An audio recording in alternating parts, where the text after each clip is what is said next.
ಸುದೀಪ್ ಮತ್ತು ದರ್ಶನ್ ಪತ್ನಿ ಮಧ್ಯೆ ಟಾಕ್ ಫೈಟ್. ಹೊರಗೆ ದೊಡ್ಡ ದೊಡ್ಡ ವಾರ್ ಆಗ್ತಾ ಇದೆ. ಅದು ಶಾಂತವಾಗಲಿ ಅಂತ ಹೇಳಿ ಕೇಳ್ಕೊಳ್ತೇನೆ. ಬೆಂಗಳೂರಲ್ಲಿ ಹಾಸ್ಯ ನಟ ಸಾಧು ಕೋಕಿಲ ಹೇಳಿಕೆಯನ್ನು ಕೊಟ್ಟಿದ್ದಾರೆ. ಹೀರೋಗಳ ಫ್ಯಾನ್ಸ್ ಕೂಡ ನನಗೆ ಅಭಿಮಾನಿಗಳು. ಪೈರಸಿಯನ್ನು ನಿಲ್ಲಿಸೋದಕ್ಕೆ ಸಾಕಷ್ಟು ಪ್ರಯತ್ನ ಕೂಡ ನಡೀತಾ ಇದೆ. ಸರ್ಕಾರ ಮಟ್ಟದಲ್ಲಿ ಪೈರಸಿಯನ್ನು ನಿಲ್ಲಿಸಲು ಎಲ್ಲ ಪ್ರಯತ್ನ ಕೂಡ ಆಗಬೇಕು. ಪೈರಸಿ ದೊಡ್ಡ ಪಿಡುಗು, ಅದನ್ನು ನಿಲ್ಲಿಸಬೇಕು ಎನ್ನುವಂತಹ ಮಾತನ್ನು ಕೂಡ ಹೇಳಿದ್ದಾರೆ. ಚಲನಚಿತ್ರ ಅಕಾಡೆಮಿ, ನಾನು ವಿಧಾನಸೌಧದಿಂದ ಹೊರಗಡೆ ಬಂದಿರೋದು ನಮ್ಮ ಕರ್ನಾಟಕ ಚಲನಚಿತ್ರ ಅಕಾಡೆಮಿ ವತಿಯಿಂದ, ವಾರ್ತಾ ಇಲಾಖೆ ವತಿಯಿಂದ ನಮ್ಮ ಇಂಟರ್ನ್ಯಾಷನಲ್ ಫಿಲ್ಮ್ ಫೆಸ್ಟಿವಲ್ ಎಷ್ಟನೇ ದಿನಕ್ಕೆ ನಡೆಯುತ್ತೆ, ಯಾವಾಗ ಶುರುವಾಗುತ್ತೆ, ಯಾವಾಗ ಕ್ಲೋಸ್ ಆಗುತ್ತೆ ಅಂತ ಅದ್ರ ಬಗ್ಗೆ ಹೇಳ್ಬಿಡ್ಲಾ ಅಥವಾ ಅದ್ರ ಬಗ್ಗೆ ತೊಗೊಂಡಿದ್ದಾರೆ. ನಮಸ್ಕಾರ.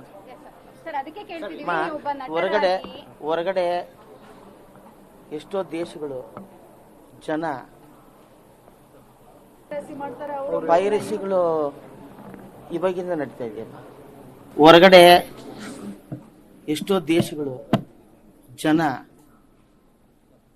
ಹತ್ಕೊಂಡು ಉಳಿತಾ ಇದ್ದಾರೆ, ಸಾಯ್ತಾ ಇದ್ದಾರೆ, ವಾರಗಳು ನಡೀತಾ ಇದೆ, ಹೊರಗಡೆ ನಡೀತಾ ಇದೆ. ಆ ಕಾಜಿಗೆ ಏನಾದ್ರು